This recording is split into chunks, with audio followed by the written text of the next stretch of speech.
Hello, dear friends, welcome to this lecture again. In the last lecture, we had discussed the interaction diagrams. We said that there are two main types of interaction diagrams, the sequence diagrams and the collaboration diagrams. The sequence diagrams capture how the object interact during the execution of a use case. We also said that the sequence diagram play a very important role in any design process. The rule is that it helps in identifying which class have which methods that we call as the method population in the class age. To start with the design process, we identify the classes that exist and later we identify the methods and then we identify the attribute. So the sequence diagram has a very important role in the identifying which class should support which methods. And then we saw the collaboration diagram is automatically derivable from a sequence diagrams, and most case tools that just display the collaboration diagram based on just a press of a button. The main purpose of the collaboration diagram is that it shows the association relation between different classes.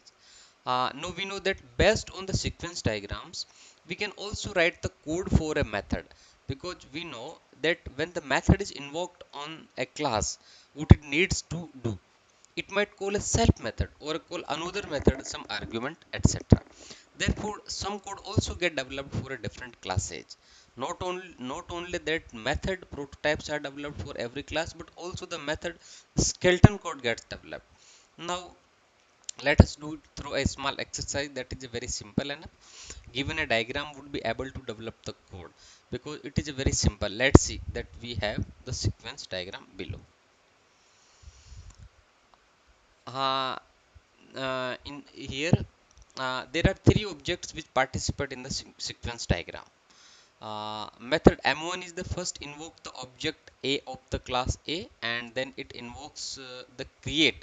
It invokes the create on the B class. An anonymous object gets created here, and then it calls the do A method on the anonymous object of the B class with argument this. And remember, this is the small itself, and then it returns a flag, and in turn the object of the B class, it creates an object of C class called as a C. Name of the object that is created is C. Then it calls do B method of A class with the argument C.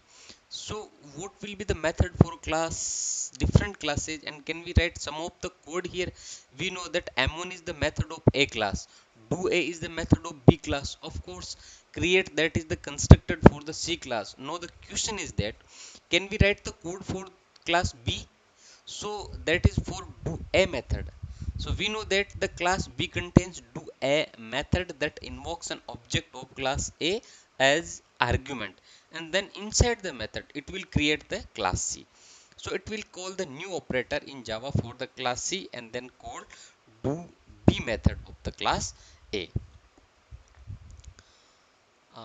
So if we write the code neatly, we will have class B, and then it has the do A method. It returns a flag integer, and then the first it creates a C object, and the name of the object created is a small c, and it calls the do B method of the A object with C as a parameter, and then it returns a flag.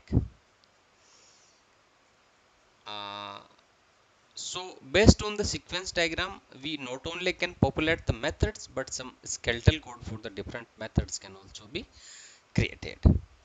Now let us look at the some state machine diagram. This is also a very important diagram, even though it is not developed for every class in the problem.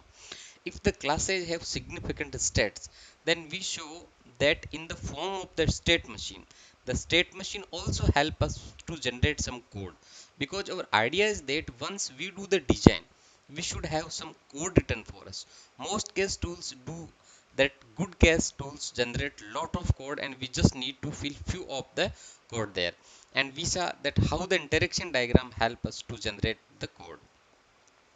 Now let us look at the state machine diagram and see that if the classes some classes have significant states, then we can develop the state machine diagram, and at the same time the code for that class will get generated. We will see the nitty-gritty of the state machine diagram and also see code that a state machine diagram can generate. So the state machine diagram, as it called in UML 2.0, is based on the state chart diagram. The state chart diagram is a refinement of the finite state machine that we know all about. The state chart diagram was proposed by the David Harrell long back, maybe 30 years back, to handle the two problems of the finite state machine. Even though we use the finite state machine for small problems, but if we use it in the object orientation in modeling classes systems in many other applications, it suffers from the two main problems. The FSM suffers from the two main problems. One is called as the state explosion, that is the number of state becomes too many, hundreds and thousands, and it becomes very difficult to draw the diagrams on a page or on the screen also understand the diagram. The second problem is that the state machine is just a sequential diagram. State get activated once one after other. We do not have the concurrent states. The state chart diagram overcomes these two basic problems. We will see that it is an elegant formalism, and UML uses the state chart diagram and call it as the state machine diagram. The main improvements to the finite machine is hierarchical state. A finite state machine is a flat state machine. If you draw a FSM, let's say we draw it like this that we have two states, and then there are some transition. It is a flat state machine with a state S1, S2. Then some transition based on the some event. Some transition take places, and we have some actions even cause this transition E2 causes that transition. But in a state chart diagram, we have hierarchical states, that is a state here can have further states. So even though the top level we have this state machine, but we can look at any state and that also contains a state machine, and this may contains a state machine. But we can look at any state and that also contains a state machine, and this may contain state machine. So there is a hierarchy, and if you look at this state in the second level, it might also contain a state machine. And also this is one mechanism hierarchical state to handle the problems of the state explosion. Earlier, as the number of state variables increase, the state efficient becomes extremely complex. Number of states increase exponentially with the number of state variables. We will just see that with the example that how the state increase exponentially with the state variable. But here are the address the problems of state explosion by having a very simple diagram with few numbers of states and transition. And then we use the abstraction mechanism. We said in the beginning of our discussion on software engineering that wherever the things become very complex, we use either abstraction on the decomposition to handle that. Here we use the abstraction mechanism, and that is done through the hierarchical state model. So instead of making the diagram flat and very complex, we have a hierarchical diagram, and at top level is simple and complexity are slowly added over the hierarchy. Here the representing the concurrency, we have composite state that is within one state. We can have a concurrency, that is the object can exist in different state within one state. Let's we look at that. Let's look at an example and understand the state explosion problem in the FSM. This robot can make movement. The first state variable. Let's try to compute the number of states in modeling a robot in a behavior. Let's assume that there is a switch to have the movement of the robot on or off. The robot can move if the movement is on. Movement can be off also. So there is a state can be that movement on and movement off. No, there is another state variable called as a direction, and the direction can be forward, backward, left, or right. So this state variable direction can take four different values. These are the four state. So based on this two, we will see that the state for movement there are only two state, that is the robot movement off. But now with the second state variable we have at state, that is a robot movement on with the direction forward, robot movement on with the direction backward, robot movement on with the direction left, robot movement on the with the direction right, and similarly robot movement with the forward backward. So with those two state variables we have at states. No, that can be further states. For example, the left hand raised or down. So these are two states. Now the number of state variables become 2 multiply by 4 by multiply 2, because for each one here, each state here we can have two cases. The left hand raise the down, similarly the right hand raise the down. Similarly we will head straight and turn left. The turn right, you can have the headlight turn on and off, and we can have the turn left, right, and or straight. So it may be proceeding straight or it may be turning to left or right. So to model this robot, how many states we need in a simple finite state machine model? We will need to that 2 into 4 into 2 into 2 into 3 into 2 into 3. So this becomes 8, 16, 32, 96, 192, and this becomes 384. So just imagine efficient you draw to model this, and it has 384 states. If you, even if you spend a month trying to understand the behavior, it become very complex. But using state chart notation, we can draw a very simple diagram to represent this, the state machine for a robot. Because you will use the concurrent state, and the number of state will drastically come down to only few. Now let's look at the features of the state chart. So this is the concurrent state machine for the robot. We have one thing is that movement on and off, and at the same time we can also set the movement to forward and backward. Similarly, we can set the state to hand left, hand raise, left hand down, and so on. Just see that the state machine are becoming independent, and therefore the combinatorial explosion that was occurring there is stopped here in the state chart, because these are the independent. The state variables are shown the concurrent state, that is the same time it can have the state change occurring from forward to backward and on to off and so on. The other one is the hierarchy is nested states, and the state S1 contains another state machine S2 and so on. There are few other features on the state chart like history, state, broadcast message, actions on the state entry, state exit, etc. These part will not be discussed here.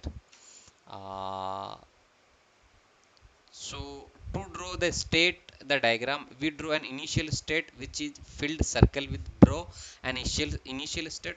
To start with, it will come to this state level, write S1, and then so by default to start with it will start S1, maybe go to the S2 based on some event E2. There is a final state which is filled circle inside another circle.